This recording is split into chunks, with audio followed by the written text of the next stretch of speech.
ரெண்டாவது அந்த பெண் மீது தவறு, அந்த ஆண் மீது தவறு.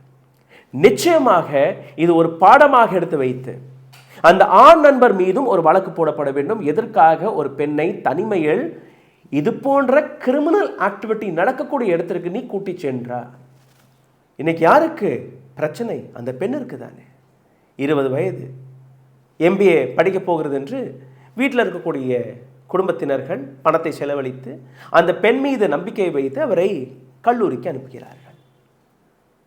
சரி, ஆண் நண்பர் நிச்சயமாக தேவை. வயசு, you can meet outside, you can meet at a safest place, and it is also equally your responsibility as the responsibility of police.